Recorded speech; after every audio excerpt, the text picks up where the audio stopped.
Welcome to Spiritual Rockstar Podcast, where world-changing spiritual entrepreneurs come to deeply awaken the power within to bring forth their greatest purpose, to create massive awakened impact for millions of souls around the planet, while enjoying being in tune with all life and real wealth in all aspects of their lives. I'm your host, Daniel John Hanneman.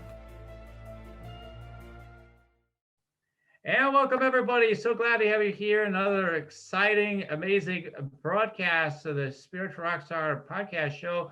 We have an incredible guest today. He's got such an amazing spirit and heart and expertise and knowledge and wisdom. He's going to be laying it on us today. Welcome to the show, Dr. Charles Redd. Hello. It is my pleasure, Daniel, to be on your show and to serve your audience. And I'm looking very much forward to it. Awesome. So I'm going to go ahead and share about Dr. Charles Redd Jr. right here and right now. So let me share more about him. This is one of the reasons why I'm having a show. Is just he has just an extensive background in so many amazing areas, and he is definitely a spiritual rock star doing incredible things. So let me tell you about him. Dr. Charles Redd Jr. is a nationally recognized Fortune 500 business leader, adjunct professor, speaker, and ministry founder. With nearly 30 years of exceptional performance in both business and ministry, Dr. Redd has a profound approach to developing successful leaders. And definitely want more of those. He is a passionate advocate for Christ and has found the distinct ability to balance faith and high profile corporate settings. And that's definitely a topic of interest for many of you, is bringing that faith into various businesses and corporate settings. So I'm glad to get into that today.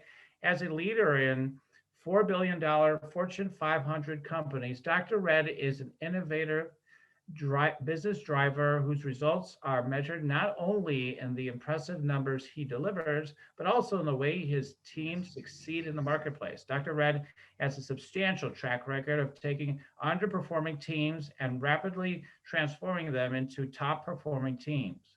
The organizational culture he creates results in higher rates and states of retention, increased morale, and team stakeholders who strive for excellence. Dr. Redd possesses a doctorate in ministry and transformational leadership, master's in religious studies, master's degree in management and supervision, and a bachelor's of science degree in communications and business administration.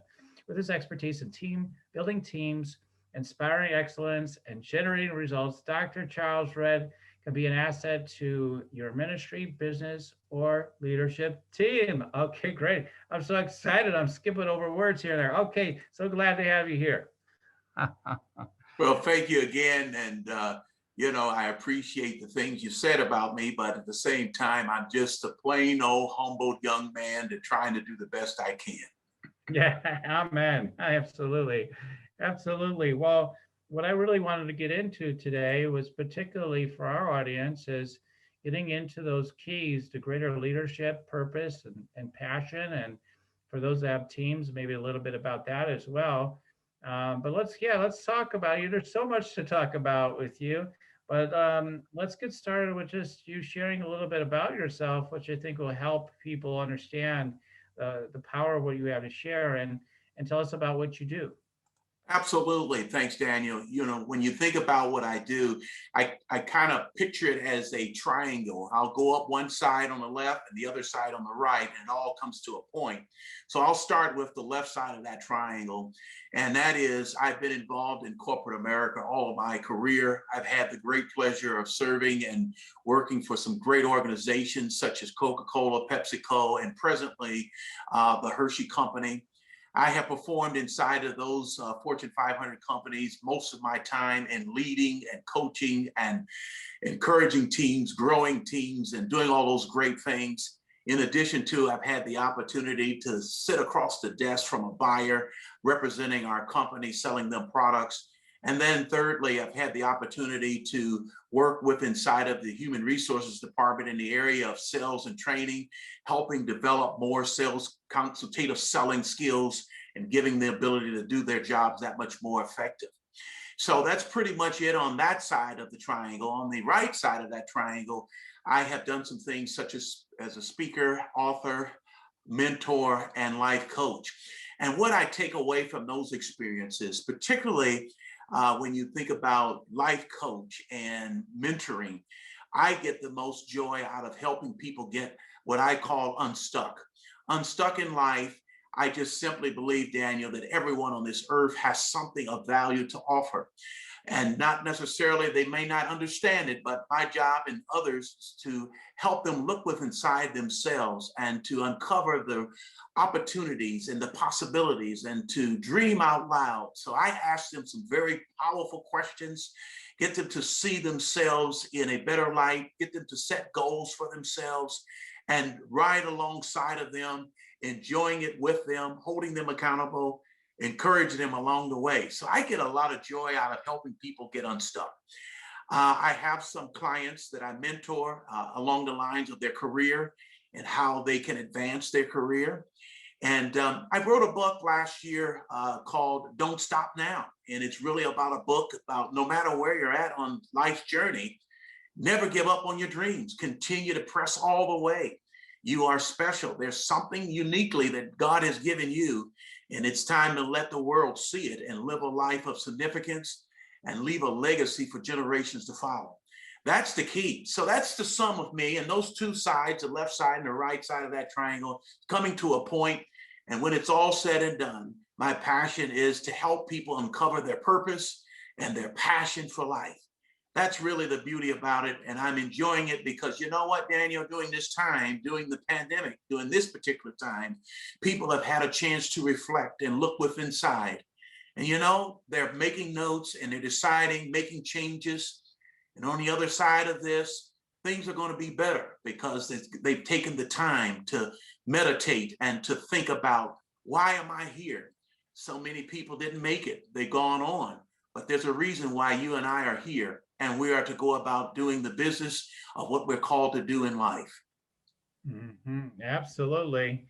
Absolutely. Yeah. A lot of people, I mean, yeah, there's people definitely that have been dying, and we got on that level, but we also have people that didn't make it in terms of their business didn't make it, or their career didn't make it, or, you know, so many different ways that things seemed to didn't make it or didn't make it in a sense or in a real sense. But what I love is with your book, for example, it's like, don't stop now. It's like, it's kind of like, that is kind of the key, right? I mean, that is definitely for all the entrepreneurial types and wannabe entrepreneurial types listening in.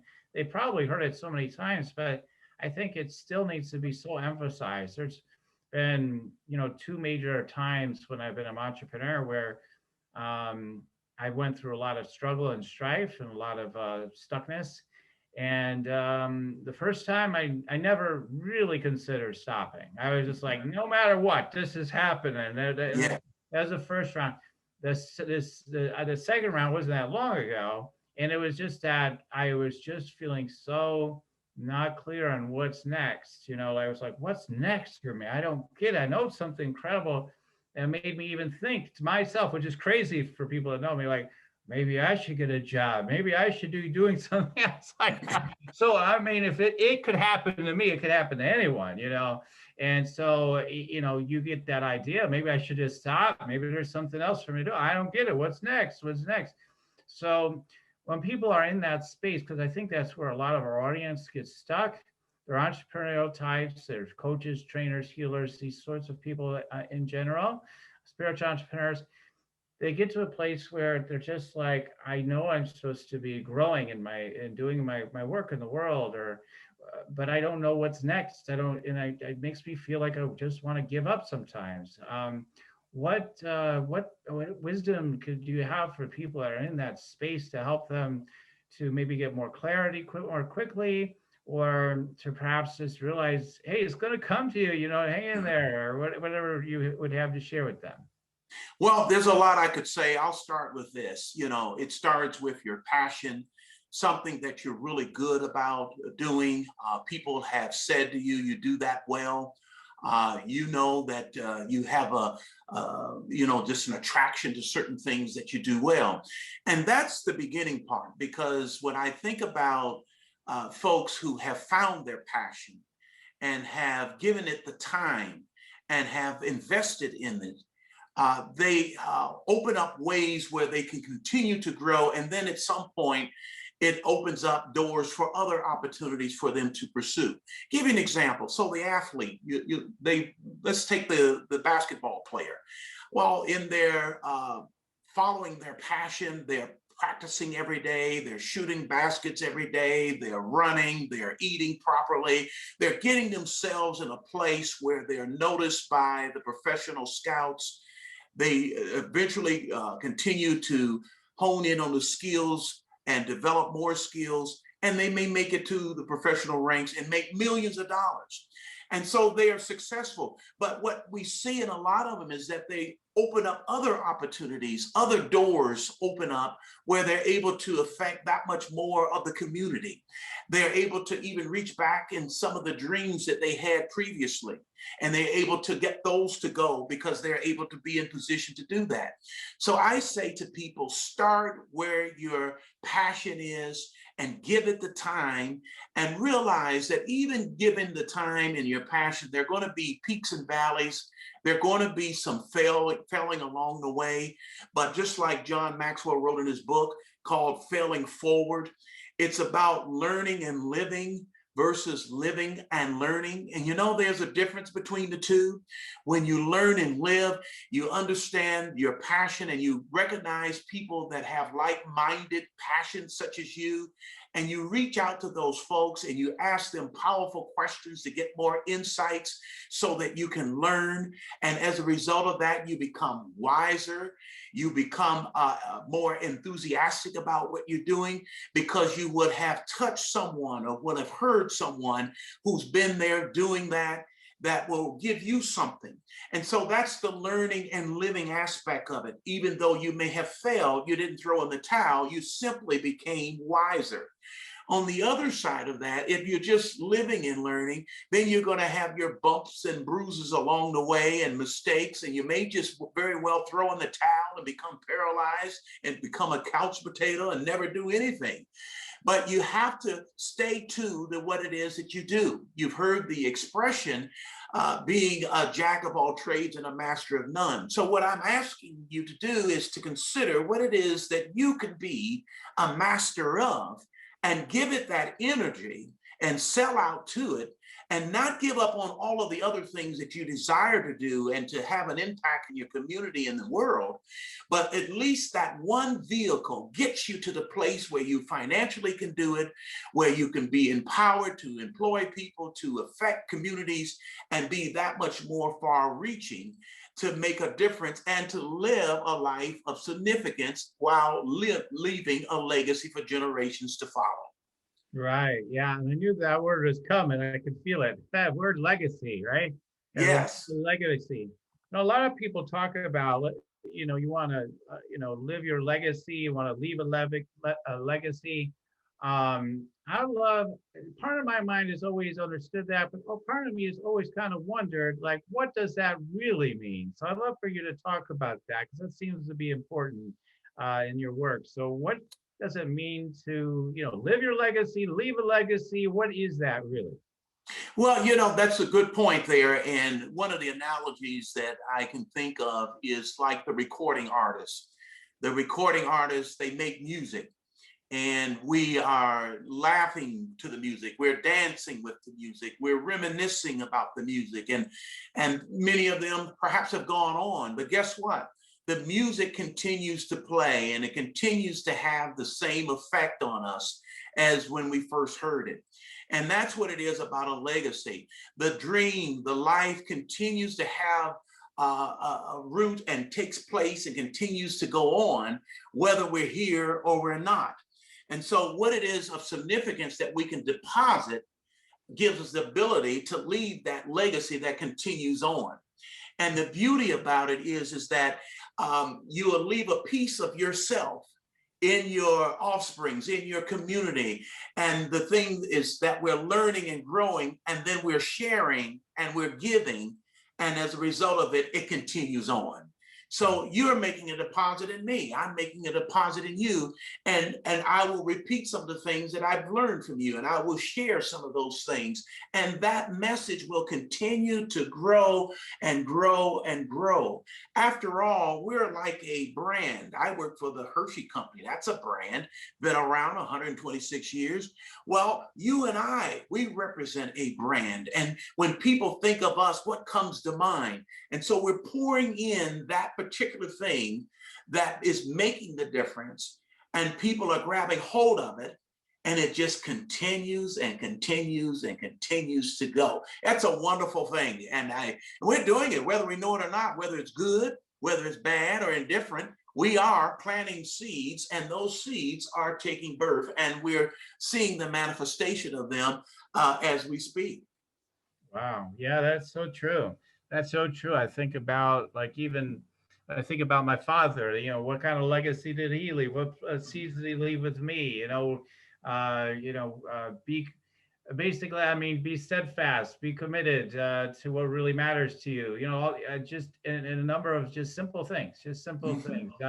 not extravagant things, but it leaves a legacy. That legacy passes to me, to my children, because some of that's going to transfer. It's going to come through me, and it's going to my children, and it goes on and on. That's And that's right. what it is. It's such a beautiful thing. It's such an amazing thing. Yeah. That's why I say the music shall continue to play, and it will have the same effect that it had on you in a joyful and a positive way on the others that you passed it down. And everybody will have a piece of it. And that's the wonderful thing about it. Yeah, yeah. So what if people are saying to themselves, I have no idea what my purpose is. I don't, you did say, oh, what are you great at? What are you amazing Mhm. at?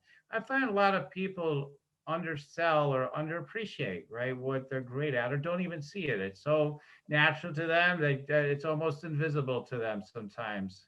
So how can people more leverage, see it and then really commit to leveraging it, right? Because that's the key right there, because so many people are keeping themselves busy looking on social media, or wasting their time on all kinds of things that aren't doing anything productive, really. So how can people really embrace what they're so great at, and start bringing that into service into the world, these business owners? Absolutely. I'm going to share just a little story, and that is with my job with the Hershey Company. I get the privilege to visit many college campuses and recruit at their career fair, looking for seniors who are about to begin their career in the workforce.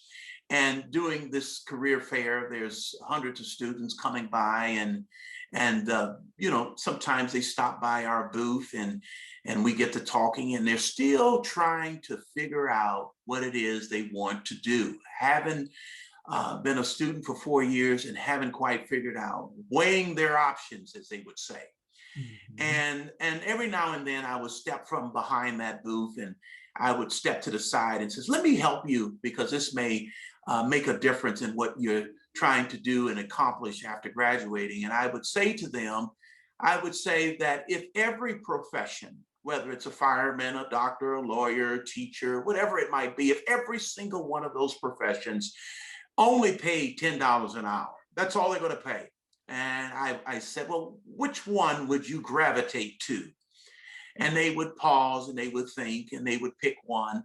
And I would say to them, there lies a clue as to what area that you maybe should pursue, because that is something you chose for some reason. And so instead of just going after a job, think about it strategically and going after a career and building blocks and steps towards the bigger picture. And when you have found what you want to do in life, as someone said, you will either get to go to work or got to go to work. And the difference there is, when you find your passion, something you enjoy doing, you get to go. You bounce out of bed, you're energized, you're looking forward, you're thinking all the time, you're writing on the pad or putting on your iPhone what it is, the ideal you have. But when you gotta go, you're looking at your clock, you're looking how many days are left in the week, you're just not feeling it every day. You're doing what you can to get by. The key is to find that which you have and give it your all and go after it. No matter what people say, well, there's no money there, there's no career there. You talk about the comedian, for example. And it Mhm. says, what is your job? Well, to make people laugh. Oh, there's no money in there. Why would you want to pursue that? Well, if that is your gift, if that is your passion, then go after it. Then go for it. And all the ones that says you're not going to make it, well, let that be fuel to propel you to continue to go forward. Mhm. And I think about my own life, and I think about once I found my passion, it's, no one has to set the alarm for me to get up in the morning. No one has to tell me what time it is in the day, how many hours I've worked. It's something you just do and you live it out all the way to the end. Absolutely, absolutely. Yeah, I mean, I think about that too, is that when you talk about using the fuel of other people saying, oh, you can't do that, that's not going to work out. Like when I first got into business, it's like, okay, I had everybody, because it didn't go well in the beginning, right? I had lots of financial debts and couldn't pay bills, and oh, the whole works, everything you can imagine almost. And so I had my wife and some of the family members. Well, heck, when's he ever going to get a job? Obviously he just can't get it going. It's not going to work out and all this thing. But I utilized that to some degree as fuel, like you said. It was like, well, I just know it's true. This is meant to happen. And I heard those voices. It's just they just don't get it, and it's okay. And but at some level, it's fuel because it's like, well, yeah, now I'm gonna prove it to myself, not so much to them, but I prove it to myself this is happening. And it's funny. Here's the thing: if you try to prove it to other people, it'll never work anyway, because usually most people anyway will not even see your success after you have it. Like you have success, like, oh yeah, you're still struggling, right? Yeah, okay, you say you're successful, whatever. They don't even believe it. So because they're still in the mindset that they couldn't have their own dream. They couldn't do their own thing, right? Because that's really what it's about. So when the naysayers come in, that's what I've learned is like they're doubting their own capacity to stretch and do what they really want to do. And that's why they are naysayers. That's how they are about themselves. So they're just projecting it onto others. So what we can use it as you said, as fuel. And I really love that. That's really helpful because I know so many people get in people's ears and they start listening to that. Like, oh, you're right. I think Mhm. that and they give up. So and they don't give up, right? So Right. And Daniel, here's the thing too. If you allowed some of the naysayers or negativity to get in, the key to your survival is to connect to like-minded people who are doing and going where you're going with your dream and learn from their wisdom and learn from their failing. And then you are that much more equipped to continue on because someone is there that can relate to you that, hey, this is the mistake you want to avoid. I had made the mistake, but you don't have to. Let me pour into you and give you this. That goes right back to the learn and live to make us that much more wiser to get to where we're going that much more faster than going way around the block and learning the hard way. And so the naysayers are kind of pushed over to the side a little bit because now I've equipped myself with who are people giving me affirmation, people who are giving me the really real, but at the same time encouraging me to continue to go on. That's the beauty about it. And then you'll find this, there are so many people that want to help and they will suggest or they will introduce you to someone who will give you that much more insight. So that's a wonderful thing to do, is to keep going. And anybody that's ever made it has had a story behind it, and where there were ups and downs and where there were failures, but they never gave up. And that's the whole point. Never give up, because what was given to you and I is there. I'm not in any competition with anybody. Therefore, I don't need to be envious of anyone or jealous of anyone because I have something, an ability, a talent, a gift, whatever you want to name it. And it's precious, and I am going to use it all the way. So when this life is up, I'm going to die empty, empty of all that has been given to me and poured out to the world. And that goes right back to living a life of significance while leaving a legacy for generations to follow. Outstanding, outstanding. Yeah. I mean, that's where people have that. That's what actually turns into the negative voices often is when you're not living your purpose and your passion, right? It's like, That's right. like, oh, life's not too vibrant. It's not this, it's not that. And it's because all that energy is wanting to move. So you feel kind of foul, you feel kind of negative, you feel not right because you're not being yourself. You're not letting it out of the box. So once you start letting it out of the box, it's like, wow, I'm having a good time now. And all the goodies come with it, right? Well, I'm helping lots of people, man. I'm making lots of money. I'm really building that legacy now, right? And Yeah. it's just a matter of people really learning to discover that and step into it. And then the next step would be really comes down into owning the value of it and be able to bring that into fruition as a business. So that's the next trick for some people, right? Yes. Yeah, I'm doing things I love, but I'm not getting paid. So I know you've got the expertise in such a wide range. I know you helps it incredibly with sales. What do you feel helps organizations, individuals, businesses that take their passion and purpose and actually translate it into something that is financially successful? Absolutely. You know, someone said it this way: when you are passionate about something, that you do it so well that you would do it for free, but because you do it so well, people will come and pay you for it. And that's where the income comes because everyone wants to be associated with success. We see that in the arena of sports and entertainment, particularly in sports, people wearing other athletes' jerseys with their name on the back and rooting for their favorite athlete. But what I say to all of us as individuals is that we are a brand and we should be thinking about, sure, it's okay to admire other people and their works, but then think in terms of your brand. What is your brand? What is it that you are going to put forth and serve it in a spirit of excellence? It's like when you go to your favorite restaurant and you go there because there's great food and there's great service. And so what do you do with that? You go back and you tell folks, you got to check out that restaurant. You got to go. It's the best food and best service. Well, as it relates to you and I, it starts first with us and what it is that we have to give.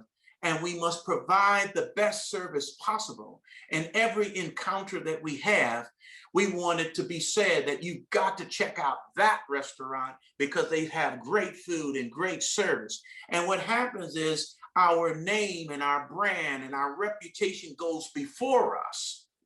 And doors begin to open because people admire, people want to know, and they want to be a part of. Then the income comes. And as the income comes, we give back and we grow others and we multiply and we begin affecting the community that much more effectively and that much more far reaching. The aim is not to get to the top of the hill all by yourself and stretch your arms out and say, I did it. The aim is to help people along the way and make other people better in the process of you driving for that result. What have you done to make others better so that we can all benefit from it? Because somebody has something to give and we all can be a part of it. Yeah, absolutely.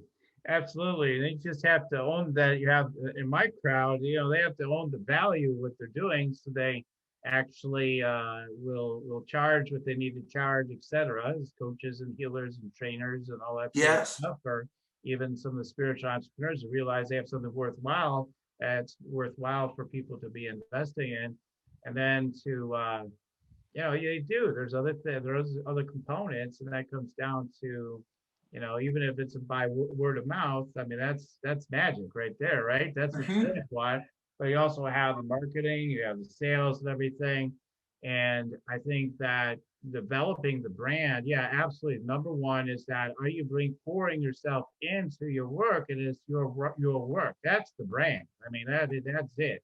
And it's just a matter of people like me or you or whoever, I know I do it, but like I help people identify, well, who are you? What is it exactly? And then Yes. identify that. And then that's got amazing value. Like, bing, that's it. That's what I'm doing. That's my brand. Like you give it a word, and there's so many aspects of branding, but it's just that first thing. What is it? And then when you have that, it's really powerful because you have something you feel like, wow, this is a valuable, this is so valuable. And then it's a springboard for people. So I really have found for myself and working with people, identifying what the brand is by being you and what you're really doing, and then identifying in words like what that really is so important. And I'm wondering how you've seen that play out, and how you work and help people with that as well, like in the organizations you're in. How do you make this? How do you determine what your brand is and how to make it pop? Yeah. Well, just to add on what you said there, when you talk about your brand, and the words that come to mind is, how can I help you? And this is the mindset versus me trying to sell you something, Right. me trying to get something for nothing. It starts with, how can I help you? And when you help others, here again, going back to that restaurant of service and good food, then the reputation goes forward because you come at it from a perspective of adding value and coming with a mindset of I'm trying to help you, and this is how I can help you. And when you truly have helped people, it makes a difference. And you will see that you'll get referrals from it because someone has told someone else. And Mhm. so when I think about teams and how we pull teams together and help them find their passion and what it is they do well, I equate it to like a baseball team. You have outfielders, you have infielders, you have pitcher, catcher. And as the leader, you have the responsibility to identify the talent that each one of those players have, that you may be able to put them in position to succeed. And when you have a outfielder who's trying to play infield, then you're going to have that much more errors, problems. They're not going to be at their best. And so it's key to help people to see within inside themselves what it is that they have, and as a coach, to develop the strength that they have and allow them to play in the position that they are natural fit for. And that's how you develop consistency, a winning team.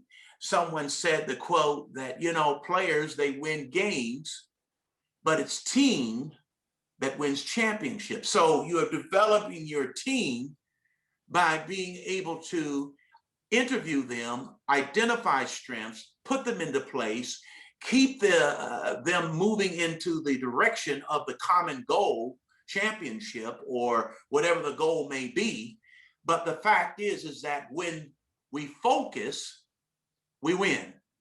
And that's the key in business, and realizing that there's not enough time in the day or the week for you as an individual to do it all.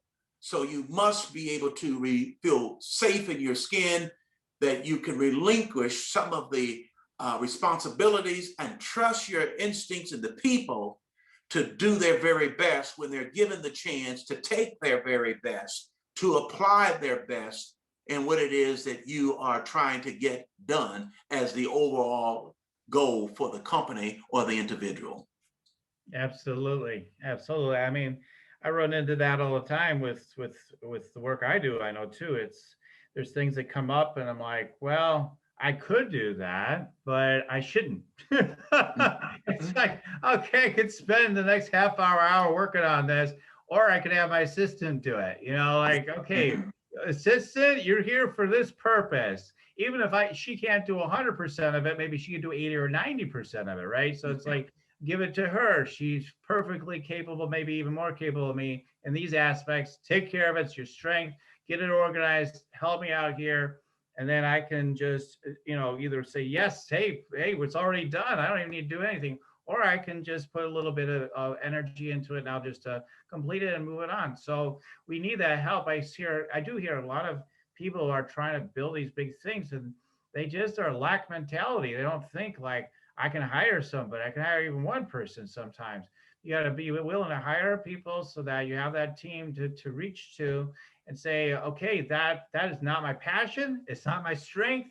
I could do it, but I shouldn't be doing it. So you got to give it to someone else, or these big legacies and all those things, the next level legacies and what, they're never going to happen. Yeah.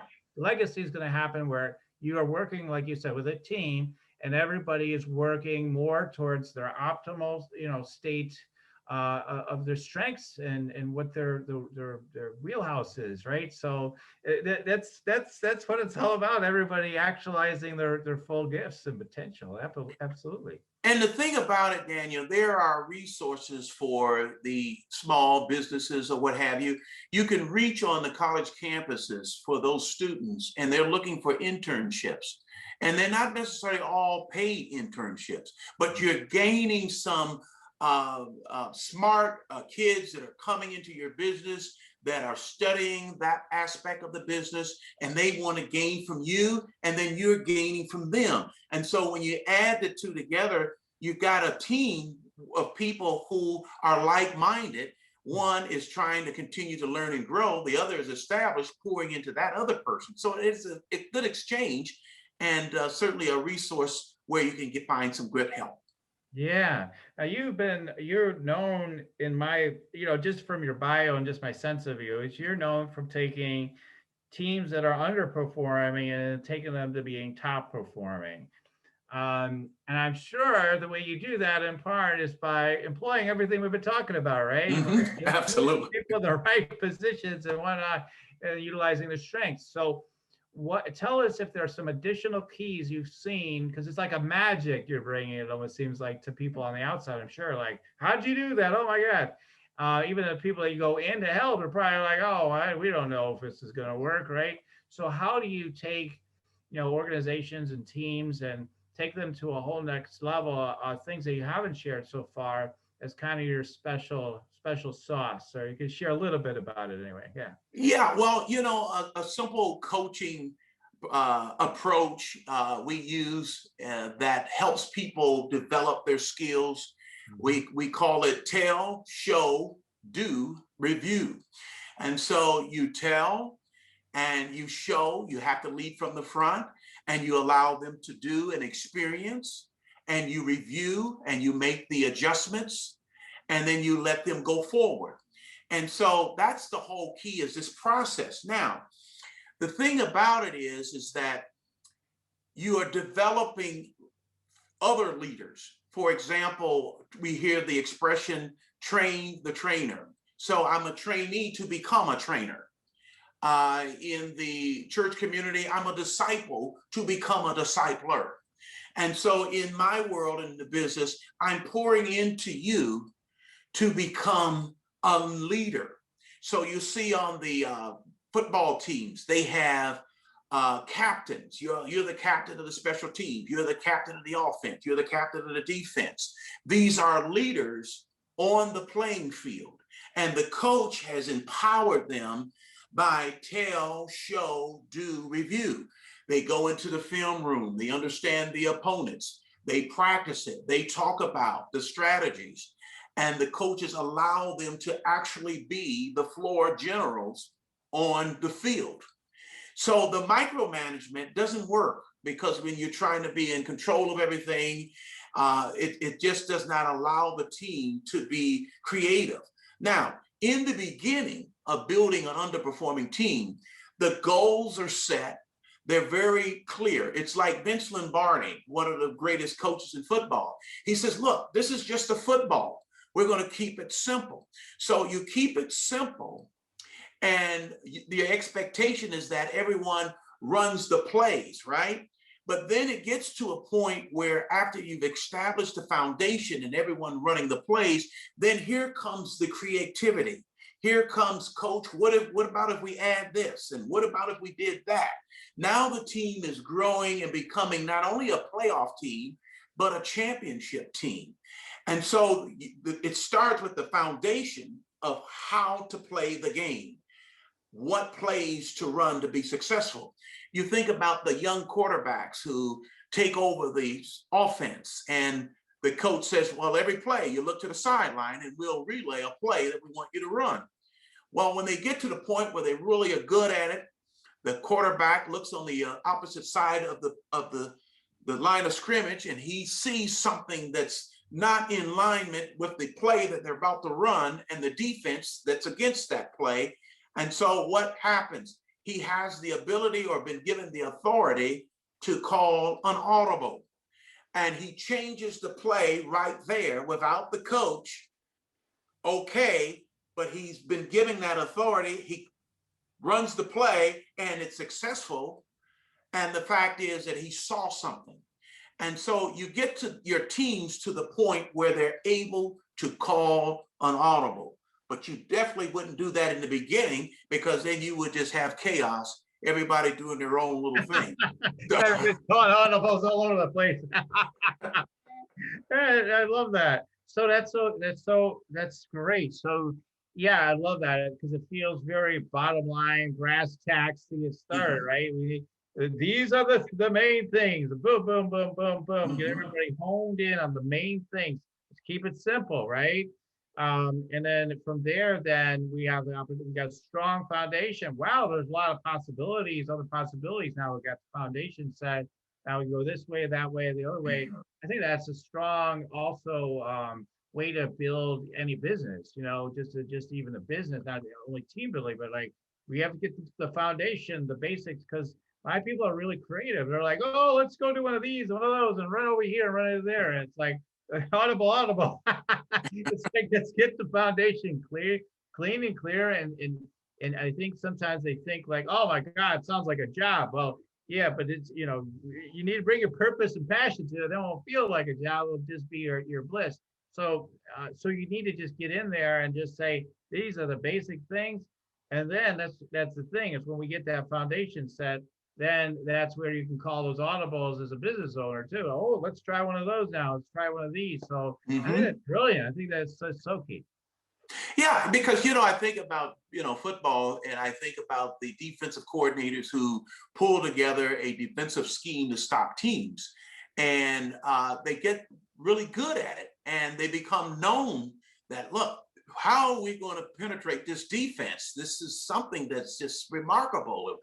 And so what happens is that that defense continues to get better. They fine tune it. Other offenses are trying to figure a way to take that defense down.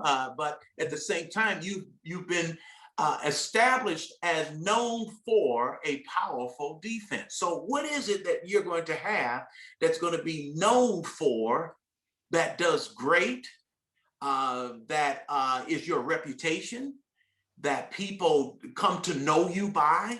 When they see you, they automatically assume great defense, and using that particular analogy.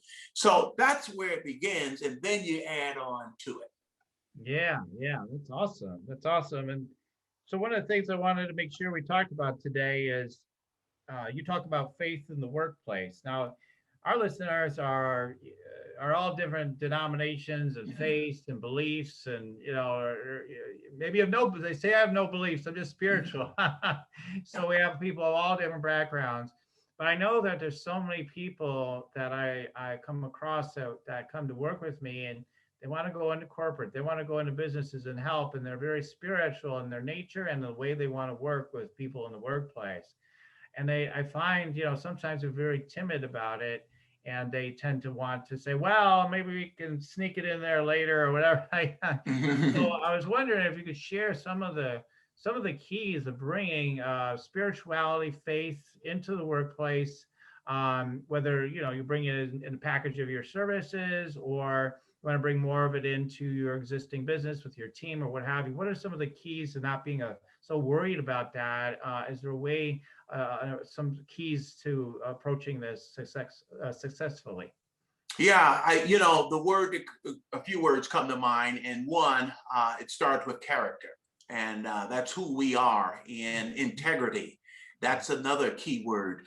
And when you think about when you are able to be a person of character, a person of integrity, a person that is positive, can-do attitude, a person who is willing to be a servant leader. It's not about me, it's about us. These are all qualities that will attract people because they want to understand why is it that you're always so helpful, always complimenting, always seeming to take the high road, always projecting positive. Even though we as people of faith, we have ups and down days, but we get off the mat, re-energized, renewed in strength, and we go forward with a new vigor of energy. And so when people come to interview about what is it, you just seem to keep on taking a licking, but keep on ticking. How do you do that? Then that is the time to bring in the faith aspect of it. He says, you see, because you want to know where my strength comes from? It comes from my faith and my meditation and my studying and being the best. And then the other piece is being very transparent. I'm not perfect. I'm still working on me. I still have some areas, but I can share to help you to avoid some of the things that I did, that if it's going to help you, I'd be willing to share that with you. So if you come across where you know it all and you just got it going on and people feel like you couldn't understand, you wouldn't know what they're going through, but when you got it going on in a sense and they talk to you, you can give them the music behind what the success looks like on the surface and say, you know what? I can feel you. I empathize with you because I too have faced trials and tribulations, but here's how I've gotten through. And it's amazing. I think where people just wear it on their sleeves all the time and talk about all the time, it sometimes turns people off. But when our actions, when we're living it, and all that we're doing when we're serving, and we're serving the very best. Everything that we serve, everything that we do is a self-portrait of who we are.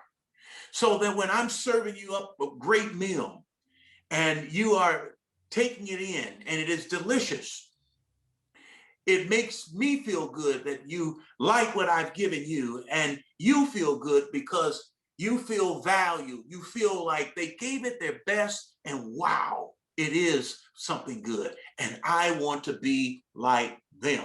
So we're imitating our Creator, and we are imitators.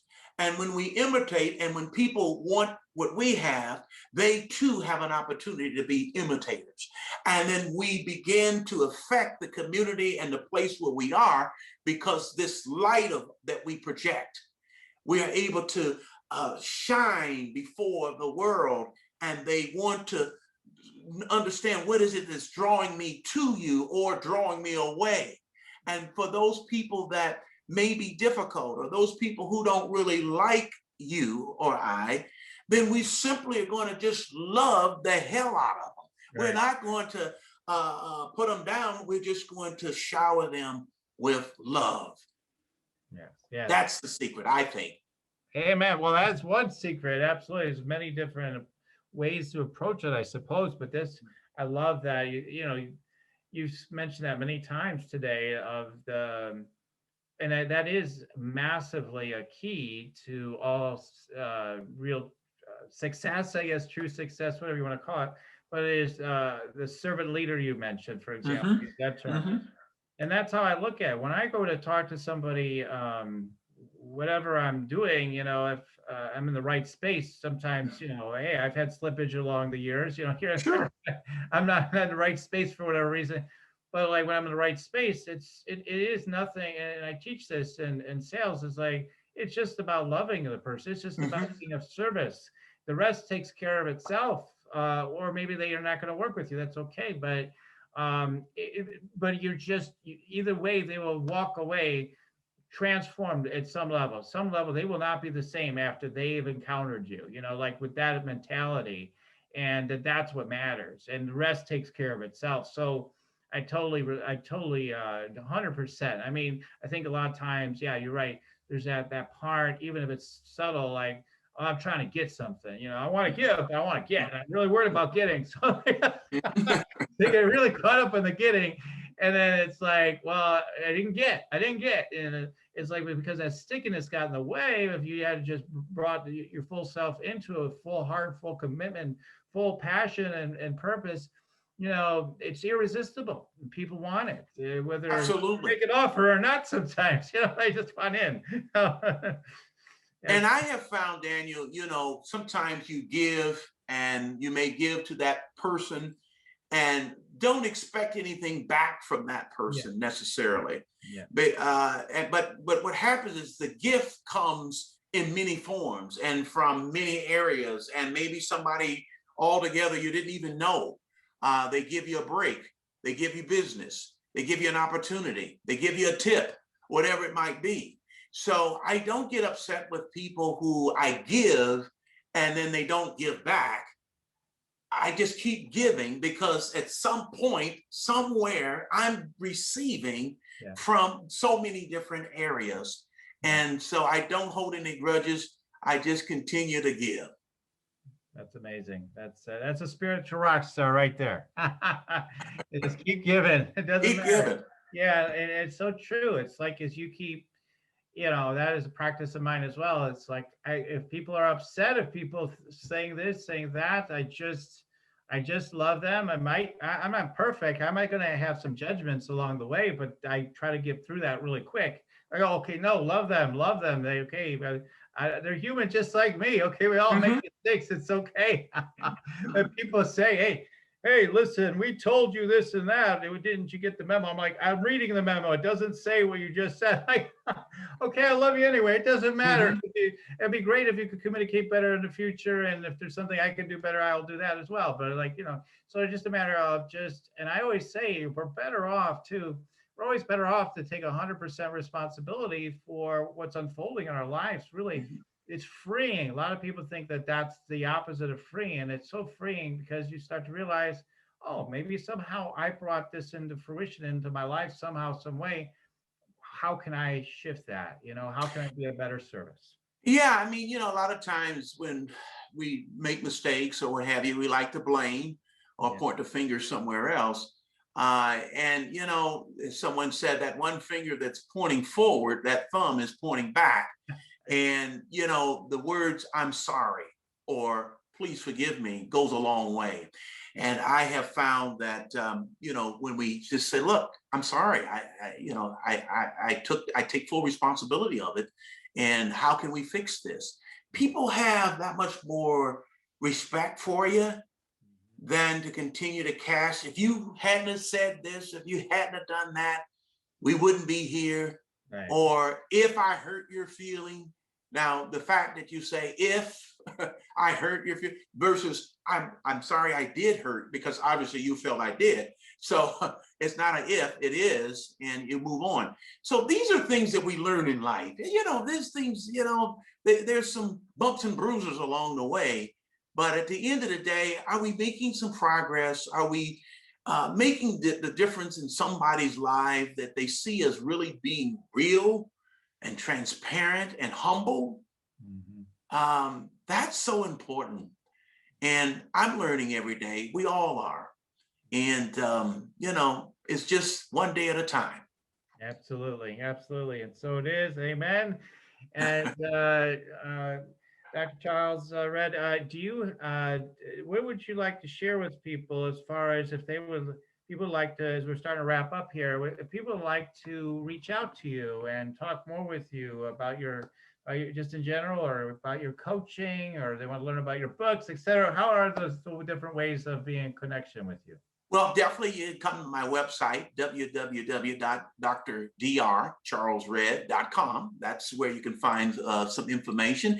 I'm certainly on LinkedIn. I have several thousand followers there on LinkedIn, and I certainly available for you to reach out to me. I have a podcast that I have pre-recorded that are loaded up on LinkedIn, YouTube, iHeart, you name it. And you can find me there, inspirational messages. You can also purchase my book, Don't Stop Now, Barnes and Nobles, Amazon. Be a good read. It gives a personal account, and I can tell you the good, the bad, the ugly is in that book in the sense of my growth, because there hasn't always been easy. And I share that with my readers. But as the book says, don't stop no matter what, because just sitting on the couch and looking at TV is not going to be enough. You're going to have to get up and keep it moving. And I inspire people to do that. That's what I do in my podcast, keep it moving. And in my book, keep it moving. And that's the key, is keep it moving. Yeah, exactly. Circulation, right? If there's no circulation, there's death. Yes. Unless you want death, it's not the way to go. So anyway, we want to stay in circulation. Absolutely. It's a good life. So Dr. Charles, this time of show where I typically will tune in for a minute or two into with my gifts of just tuning in to someone. Usually do that at this point in time. Would you like to receive some messages that might be coming through me at this time? Yes, absolutely. Awesome. Absolutely. Okay. All right, great. So I'm going to go ahead and just tune in to that. Yes, thank you. Share here. Okay, hold on.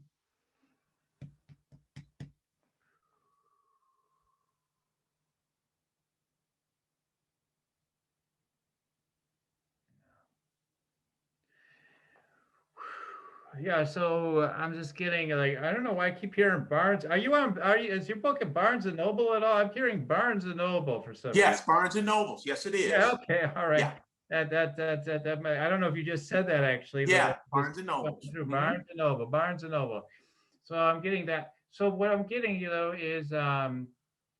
is expansion. Yeah, the ministry energy is quite strong. I feel like if I were to predict where things want to go for you, it would be even to go further into ministerial sort of work. Let me see if I can get a sense of what that is a little bit more. Hold on. Yes.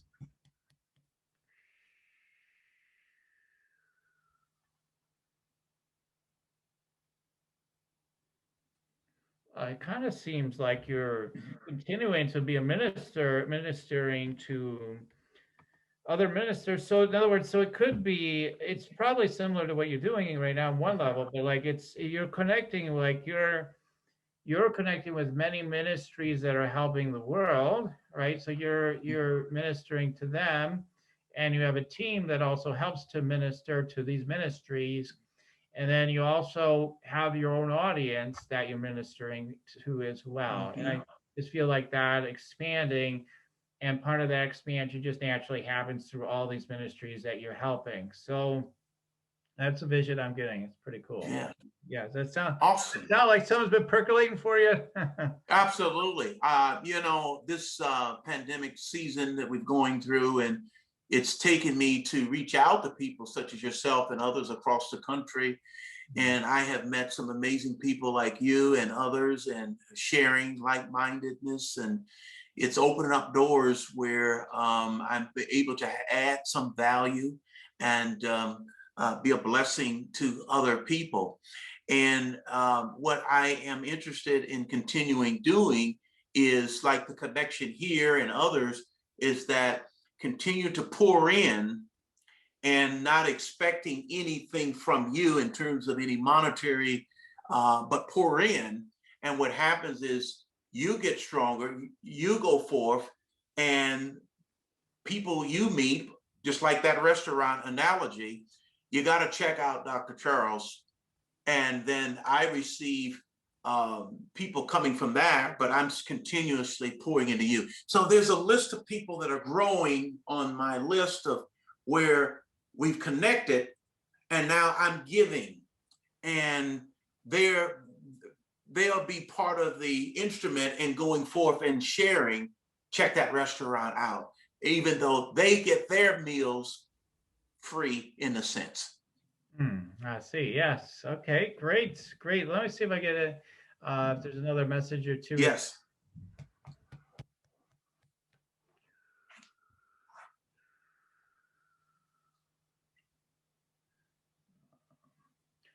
Okay, so I tune in the energies within the chakras, things like this. So, but just in your throat energy, you're great. They're so inspiring, but there's this sense of restriction. And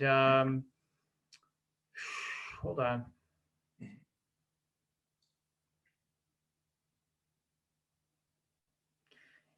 I just share it the way it comes through. It feels like there's a chokehold sort of on your neck, an energy chokehold, and it feels like it's like an energy, or maybe it shows up as a voice. It says at one level, it says, stay down, you can't do this. Yeah, so I can understand that. Don't stop. Like, stay down, you can't do it. And it almost feels like they like this energy. There's different names for the energy, right? We could give it different ideas, but like it's an energy that wants to kind of comes across as initially as I'm trying to keep you down. But of course, what it's trying to do is strengthen you, right? I feel everything's trying to strengthen us. So when it's just like, hold you in place, then I just see your energy getting peaceful, and you're like, hey, you can't bother me, you can't affect me. And then the energy just disappears. So I feel like this has been your ongoing path, is when challenges come up and something's choking you, you're like, no, you can't do that. And you're like, first you're like, what's going on? What's happening? Why is this happening? And you're like, you can't stop. It's okay. You bless them, you love them, and it's just like everything's peaceful. And now it's like the sky just opened. Like everything is Well, fine.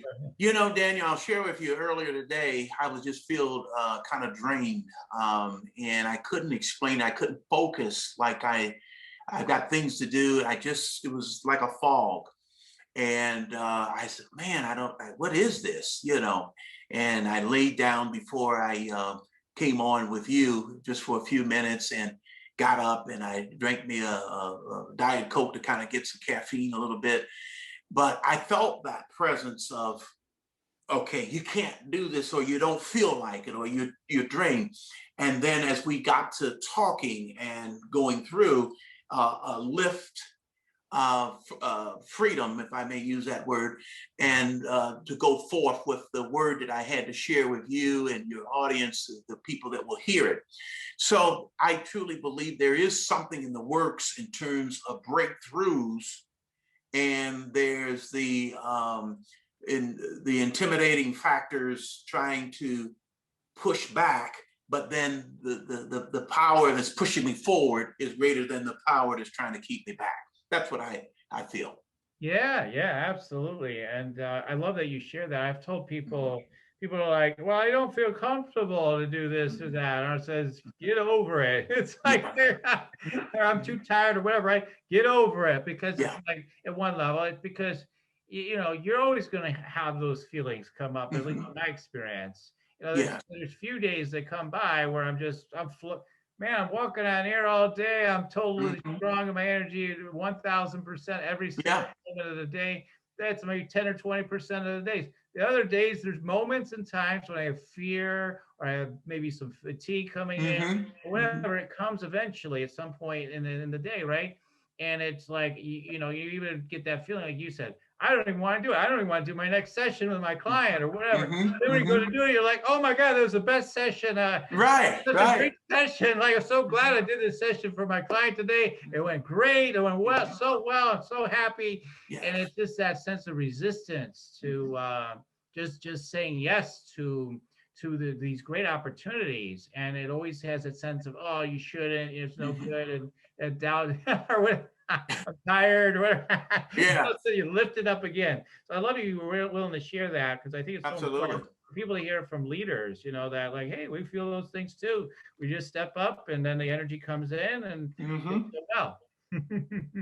I know I'm beginning to realize when I have those feelings, that means compress on a little even further and a little harder. Because we've got the testimonies of when we felt that way and we went through that, it was great. So then the mindset says, okay, I'm feeling that way again. I'm going to keep going, because the history tells me that it's going to be all right. You see, so I use that as a way of I'm going back and doing it again. And so it helps. Awesome. Awesome. So I just want to share with everybody, if they want to learn more about me, you can go to my website, yoursacredpurpose.com, and there's a free Meditate to Make Money meditation there that people listen to it consistently. I am hearing from people saying they're making more money in their business, and perpetually, it seems like, last time I checked in with one person in particular that comes to mind. And so you can check that out at yoursacredpurpose.com, and also opportunities to receive more energy scanning from me as well.